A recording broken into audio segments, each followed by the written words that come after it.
What up, what up? It's Ace OG, back with another topic, back with another video. So the title of the video is gonna be, gig work is slowly dying. So we're gonna talk about it. So admin notes, thanks again to all the subscribers that have subscribed to my channel. I endeavor to keep pushing the videos out to give you leverage to better selves. So let's get into it. So why do I say that gig work is slowly dying? Hopefully I don't get flagged by saying that D word. But so what I mean by gig work, I mean like the normal gig work that folks be seeing online, and gig work that folks see people doing, like DoorDash, Grubhub, Uber Eats, Uber, Lyft, Roadie, Walmart, Spark, Amazon Flex, all those things, right? Anything that is considered a driving gig, it's slowly getting up out of here, man. You know what I'm saying? And I know a lot of folks will argue that AI is a contributing factor, which it is. But that's not the whole thing. That's not the end all be all when it comes to gig apps slowly dying.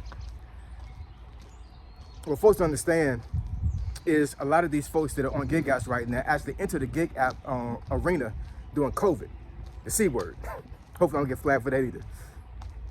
So, when folks were shut in and they couldn't go anywhere, right? These gig apps were given a lot of incentives when it comes to folks joining their app and delivering food, right?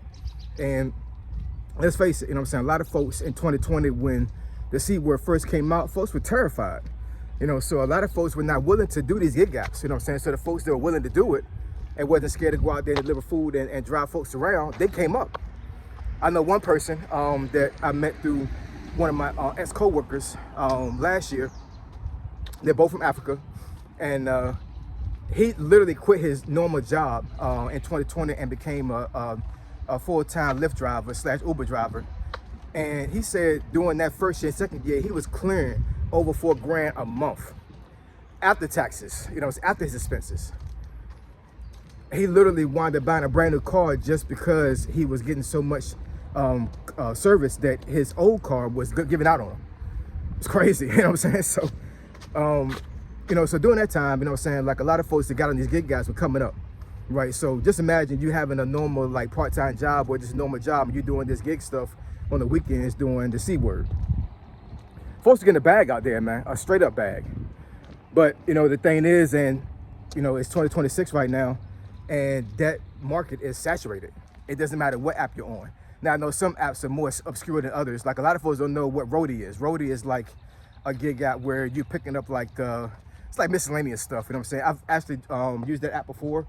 And, let's say that you have like a TV that you bought from Best Buy, and the TV is like an 80-inch, right? Normally, you will have a situation to where the Roadie app will be the authorized gig app that company would use to deliver that particular equipment. A lot of folks on Roadie have vans and trucks. So, like I say, it's all kinds of apps out there that, will get you money and get you where you need to be. But, folks that are in the gig app arena right now already know, These gig apps are not paying like they were paying before. You got to do almost double the work now to get the pay you was getting maybe like not even 2 years ago, right? And it's a means to an end. Because, as technology progresses, it's going to be a time where, like, folks are not going to be able to do the gig apps because it's going to be robots and all these other things that are going to be taking over. There's autonomous vehicles out there right now, right? Where, like, eventually, I would say within the next maybe 2 years, a lot of these big cities will have these autonomous vehicles. You can actually call in your app or, or hit up on your app, and the autonomous vehicle will come there without a driver, and they take you to where you need to go to. So what's the point of having Lyft or Uber during that time? There's no point in it. Now, I will say when it first comes out and it starts to roll, like, they have vehicles in San Francisco right now, Miami. They should be rolling out the service in DC pretty soon here. It's probably more expensive to use those instead of paying for a Lyft or Uber. But eventually, just like anything else, eventually over time, it's going to be a lot more affordable, and it's going to be a lot more normal for folks to use autonomous vehicles to get themselves around. I mean, look at how taxi drivers were a couple years ago. You know, taxi drivers, they wanted to actually having their industry decimated through Lyft and Uber. You know, who really calls a taxi anymore? You know what I'm saying? Other than older folks, you know what I'm saying, they don't really understand technology and how those gig apps downloaded. But for the most part, if you got a phone, you're ordering an Uber or Lyft. You're not doing anything else other than that. But once again, you know what I'm saying, just like the taxi industry was decimated, eventually Lyft and Uber will be decimated through technology.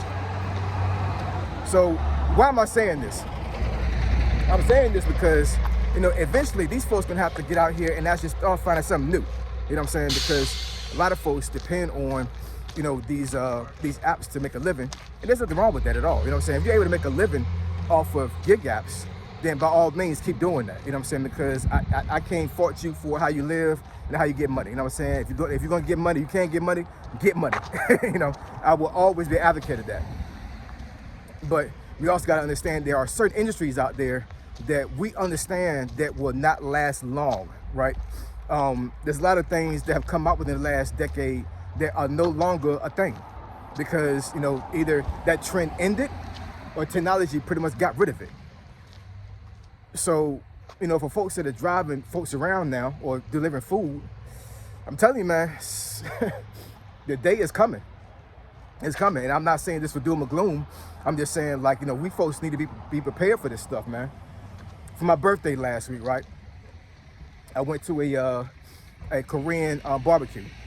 When I was in Korea those 3 years, well, I was in Korea for the first year of my career, and then I went back 13 years later, 2 years ago. And if anybody's been to a Asian country, you will know that their technology is damn near 10 years past ours, right? If anything comes out here, you can best believe that Japan, Korea, China, all these other places had that stuff years before we had it. I saw that when I was there in 98. I promise you, yo. I promise you on God. In 98, when I was in Korea, I was 20 years old. Within the first couple of months, I had a Korean girlfriend. She went to Seoul University. Spoke English damn near better than I did, right? And, you know, I went on base to the local PX and got me a phone. Right now, phones back then, I know a lot of folks that are my age understand this and have seen this before. The phones were huge. Had a huge battery and look out almost like a walkie-talkie. And you had to buy calling cards to load the minutes on that phone. I promise you, yo, my girlfriend at the time had a flip phone. Almost like a razor. You know what I'm saying? This is 98. When did the flip phones come out? Think about it. Go and Google it. Those little gray flip phones that you could put like a little keychain thing on the top and they had like an antenna. Them jobs were not in the States in 98. They were not, you know what I'm saying? But in 98, in Korea, in Seoul, Korea, my girlfriend had a freaking flip phone. So, you know, a lot of stuff that is going on right now in the States, you know what I'm saying? The Asian countries are already, they already surpassed that, right?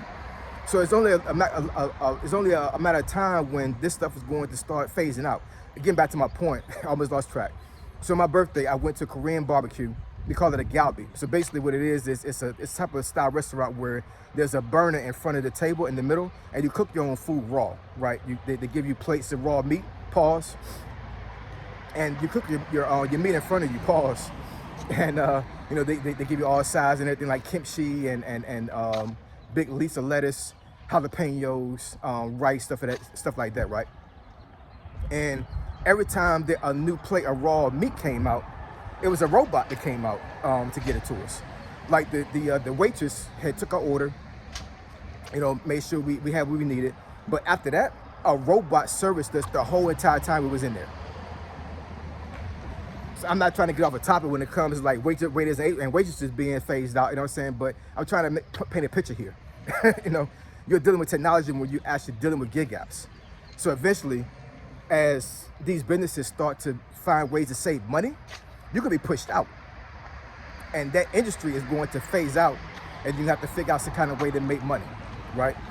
A lot of folks left the industry to get into the gig app arena because it provides freedom.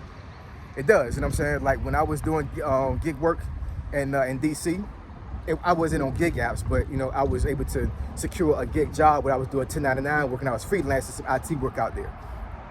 But I mean, I gotta make a point. And I gotta go ahead and be real with it. Sorry about that, y'all. My my phone ended my workout. But yeah, man. You know, when I was out there doing the 1099 work in DC, man, like it provided me freedom because I was able to come and go when I pleased. Now, of course, if I wasn't working, I wasn't making money. You know what I'm saying? But I gave that person the time I was going to be out there, and I told him when I was going to leave. You know what I'm saying? If I could come out there that day, then I could just not come, right? You know, so doing those gig apps gives you a lot of freedom to do the things you need to do when it comes to take care of yourself, take care of your family, all those things, right? And there's all other ways of doing some type of gig or side hustle to make money, right? But the thing is a lot of times with these gig apps, it's an easy way to get into the door of gigging, right? Because only thing you really need is a car, pass the background check, which is not that hard, and a valid driver's license. That's it. And you're in there. You know what I'm saying? Now, as of right now, because some of those gig apps are saturated, it may be a hard time for you to actually get on the app. Like I have a homeboy right now to try to sign up for Amazon Flex. That joke been on the list for like over a year now. He still ain't got in yet. When I first lost my job through furlough, I had signed up for Walmart Spark. It took me 5 months to get on there after I signed up for it. So, you know, these gig apps have waiting lists on them now. You know what I'm saying? So not only are you going to wait for a long time to get on that app, but also, like I said, the money you was making before, or what you would make before, years before, is not there anymore. It just isn't. So anyways, man, yeah, man, gig work is dying. Gig apps are dying. It's going to come faster than I think the folks realize. And if you don't prepare yourself right now, you could be in a bad situation. You know what I'm saying? So I'm just giving this as fair warning to you guys that, you know, like there's always other ways to make money, right? I do understand that working gig apps is an easier way to make money, but eventually this stuff will go away. And, you know, get on YouTube and start a business. So I appreciate y'all. I love y'all. And I'll catch y'all next video. Say so G, signing out. I'm gone.